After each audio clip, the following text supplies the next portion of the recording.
Oh my gosh. That did so much damage to him.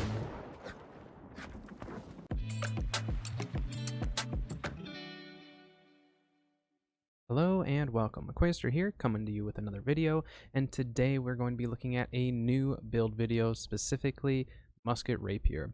Now I know since Season 1, the Musket nerfs have pushed a lot of us away from Musket, myself included, but this new build that I've come up with has been a lot of fun. It might not hold up to the old builds that a lot of people used to have with Musket, but obviously we kind of need to change and adjust our builds as the meta shifts and as more balance changes do come into play. So let's take a look at this build. We'll take a look at the gear first and get us started. Before we start looking at the gear here, I do want to say if this video does help you out, please drop it a like. And if you'd like to see more content from me, you can always subscribe. It is free and you can get notifications when I get new videos posted. So it does help out the channel a lot and I do appreciate it. All right, let's take a look at the gear here. So for this fit, what we're looking at is multiple stacks of various aversion, refreshing evasion, and resilient. Now you can replace some of the stacks of elemental aversion with freedom if you want to, but I will say if you're in a situation where you're utilizing the freedom, it can get a little bit dicey. But I think with someone who's really good with Rapier, they actually could get away with it and make a lot of good use out of the freedom. I've liked the aversion though because it does kind of save me a little bit from the mages and the other bow players and all of that, so it does kind of help out in that sense. For the armor though, for the rune glass, we are running full nature with a nature ring, so that gives us about that 15% buff in nature damage, which we do have on both of our weapons. Hat, we have the elemental aversion, refreshing evasion, resilient, like I said. Chest, same deal. Gloves, we started with the physical aversion, and then I already had these gloves previously, so we stuck with the invigorated, which invigorated's never really a bad thing to have at least a stack of, since weaken, disease, exhaust, and rend, all that is really annoying to have, so I'm not too upset with having that. This one we do have a stack of vigor, which again with all the fire staffs out there, it really does help to reduce the time of those burns. And then you add that on top of a desert sunrise consumable, and now you have quite a bit of reduction in that burn time. And then for our boots, we do have one stack of freedom because again, we got these boots for free from an OPR crate, so why not? And then another stack of physical aversion. For our jewelry, I'm running the tier of Aset, so you get divine, health, refreshing evasion, and I will put in the description below where you can actually get this amulet because this is a really good dex amulet for anyone who likes to run some refreshing evasion with their builds. For the ring, we do have an invigorated punishment nature damage ring. Ideally for a third perk, keen awareness is what I'd be looking for, but obviously that's going to be very, very expensive, and I haven't been able to craft one yet. So this is what I got, and it's been working really well for me. For my earring, this is actually very, very similar to the earring I run with my medium mage fit, and that is refreshing evasion, refreshing toast, purifying toast. I like the purifying toast with musket builds, especially because once you get a little bit of range on your distance, if a fire staff put 5 stacks of burn on you, that's the only debuff, especially you can remove that just using a regen pot. So really, really nice to have that. And then for our weapons, this is the rapier that I've been using, Vicious, Sundering Riposte, Chain Nature. I've been very, very happy with it. Sundering Riposte is really nice on the rapier because if you can land a riposte, dodge backwards into a musket shot, you will do more damage to that person, and it is a 10-second rend. So if they don't remove that, or if they don't have invigorated, that rend will stay on them for 10 seconds, which is a pretty long time. A lot of times, with this type of build, you're moving a lot and trying to get as many shots off as possible, so that 10 seconds does last quite a long time. All right, for the musket, we have Enchanted, Chain Nature, Plague crits. Now, Plague crits, I haven't really run a whole lot on my muskets in the past, but I tried to run it with this one. I gotta say, I've been pretty happy with it because when I'm focus firing those healers, because the accuracy of musket is kind of hard to hit every single shot now, getting those plague crits is nice because if I can land one when they're below 50, then I know it's reducing their healing, and it allows me to just have a little bit of extra time to try to get those extra shots off to finish them. So I've actually really liked plague crits. The other option you can go with is trying to do something that would just be more on the damage side of it. Vicious, anything like that, really to increase that damage output. Even like a Keen, I guess you could run something like that. But Plague Crits, I've been super happy with. So if you do want to try to keep up with focusing like healers and stuff, especially, I do recommend the Plague Crits because I've really enjoyed it. For your Heart Rune, I switch up my Heart Rune fairly often. I'll run Bile Bomb, sometimes Detonate. Other times I'll run Cannon Blast, just kind of depends. Sometimes I run Cannon Blast just because it's fun. You can riposte someone into a Cannon Blast and it does all sorts of damage to them because then you apply that rend. But Bile Bomb is really, really nice as well because you apply that disease, exhaust, all of that. So it is a really good, like I really, really like Bile Bomb myself just as an overall Heart Rune. But definitely see what works for you and what you prefer. Next, let's take a look over at the attributes and mastery of the build.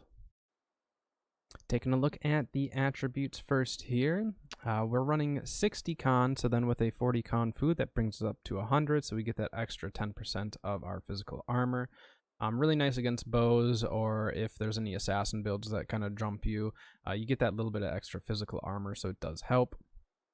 We run 150 int, so then we can get the 15% to our elemental damage, so it does include our nature damage at that point. And then we also have the plus 10% bonus to random crit hit damage against stun, slowed, or rooted enemies for the dex side of it. Plus, we do have the 150 dex, obviously, so then we can run a ring without hardy and not worry about our stamina.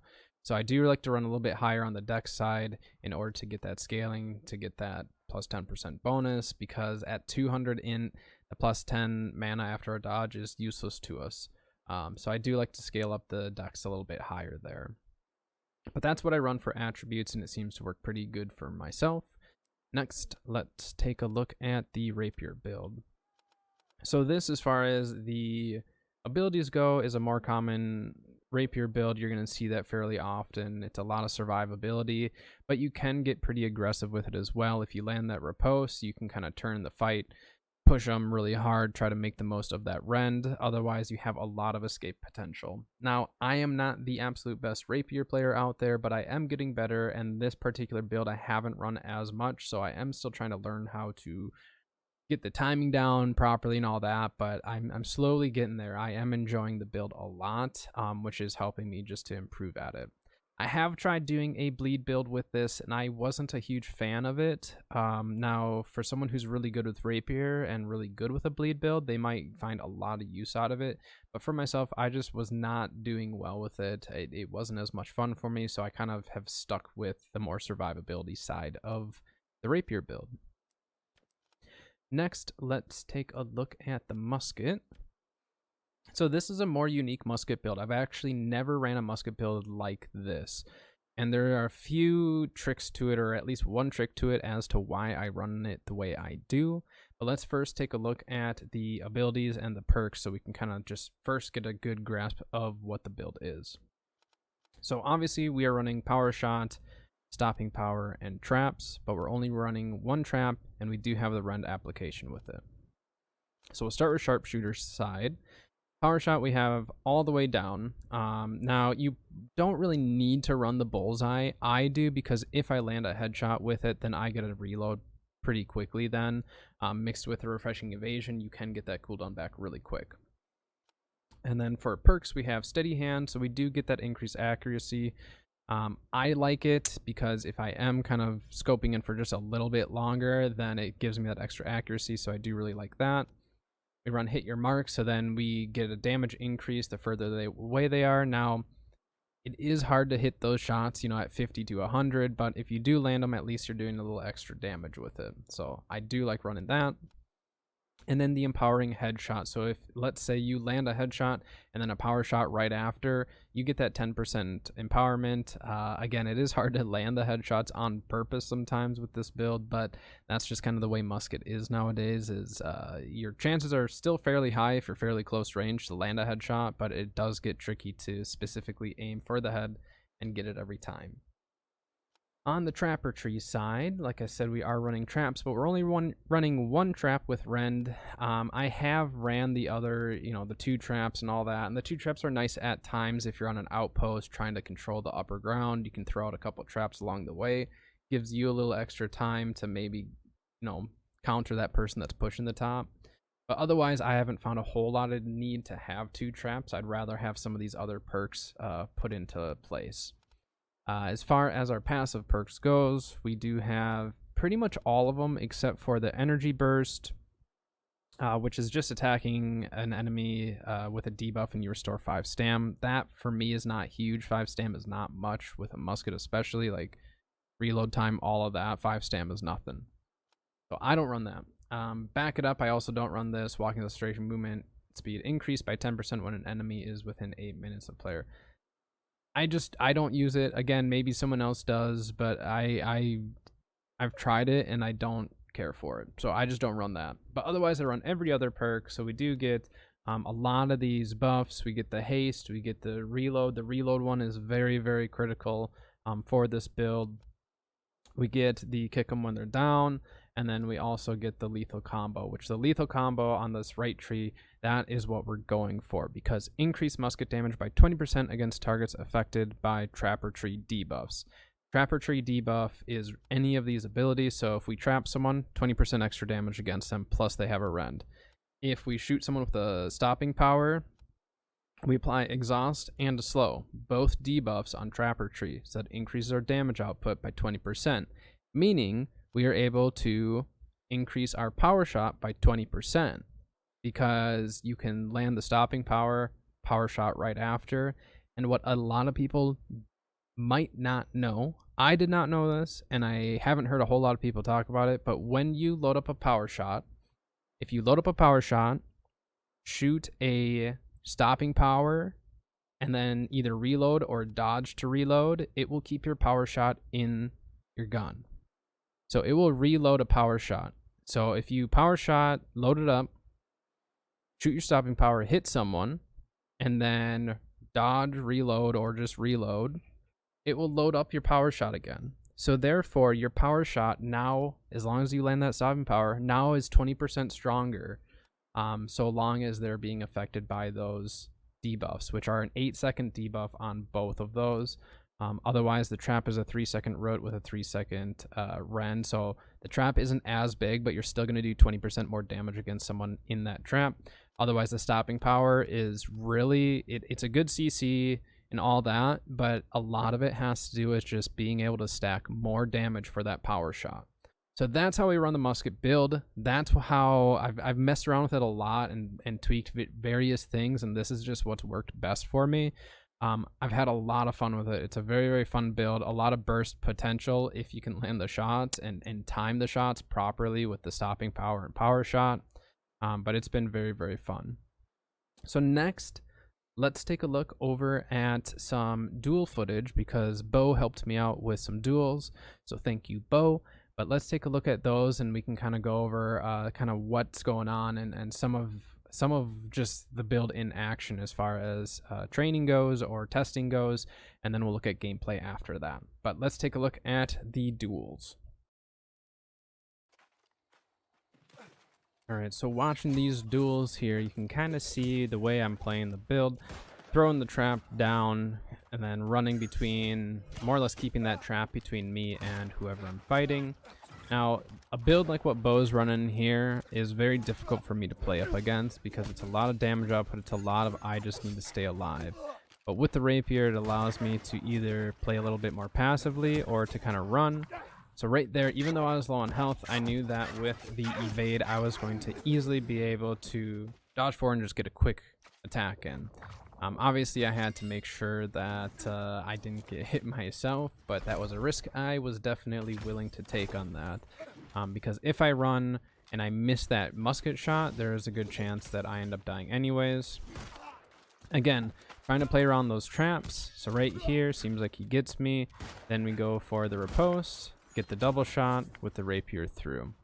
So with that double shot where you're doing the roll and shot, it is tricky to get that. A lot of it is just practice trying to, get it done. For me, it's just, I just need to keep doing it. It's not easy, and I obviously need a lot of work on it. This build is a work in progress as far as just from a skill standpoint, but I've been pretty happy with the way that the perks and everything line up. Right there, see, I missed my shot. and that's where I get screwed over. So that's where the disengage is really important. I probably should have backed off more. I went for a shot when I shouldn't have. I should have given myself a little bit more space in order to be able to get that shot off. So if I do miss it, then I'm able to at least recover and move on. Now, again, his build is designed to go after someone like me, so I do struggle in some of these duels.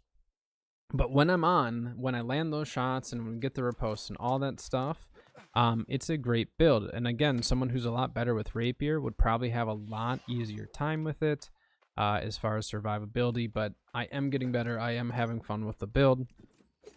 But yeah, as you can see, I try to play those traps. I try to kind of use a trap to bait or to try to just control the fighting area a little bit. Right there, went for the riposte, timed it wrong.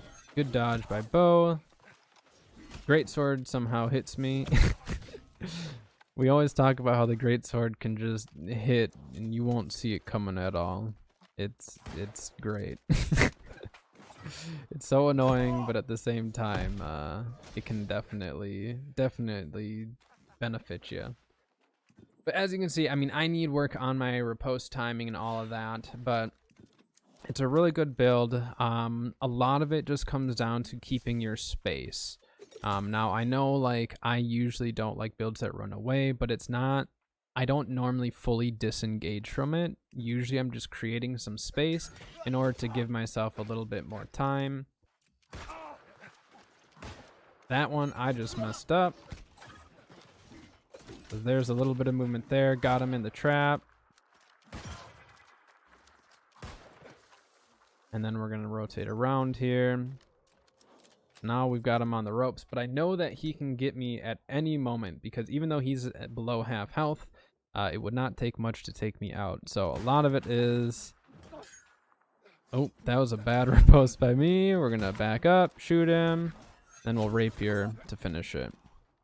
So again, normally in an OPR, someone's not going to push you like that typically, but it can happen. So that's what we're looking at though for duels. I know it's a little bit tricky to get a full feel for the build, but there's a lot with this build and it just takes some getting used to. But again, if you can land a stopping power with your power shot already loaded up, that's what you're kind of going for as far as the damage goes, because that's where you get that 20% extra damage and essentially allow you to, you know, 2 or 3 tap some people. And there it is, a great sword yet again going right through my trap and getting me. That's why you have to be very careful. Creating that space between you and especially an assassin like this is very, very important. In duel situations, it comes down to the Rapier as far as if you're going to survive some of these situations. But that's what we're looking at as far as duels, a little bit of testing that we were doing right after. This was right after I had actually finished the build with the rune glass. So a lot of this is just like trying to figure it out, trying to get used to it. And this is where we actually tested at what point can I actually trap him with my trap as opposed to his relentless rush, because there are times where you'll trap him but he has relentless freedom and he gets out of it. So we were doing some testing with that. But again, if you can keep your space, kind of keep that distance away from the assassin, it's not too bad as far as a survivability standpoint. All right, next, since we looked at some of the testing stuff, let's take a look at some gameplay so you can actually see the full build in action.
Alright, that is going to do it for today's video. So thank you very much for watching. I really do appreciate it.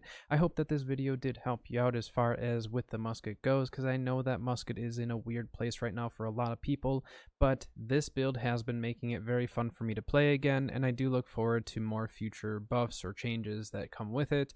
Hopefully there's no more nerfs, because it is kind of in a position where any more nerfs and it is going to be significantly less fun to play for myself at least. But again, I hope that we do see more muskets as far as these types of builds go, because it is really fun. It's a nice change of pace from all the bows and the fire staffs that we typically see for more ranged players.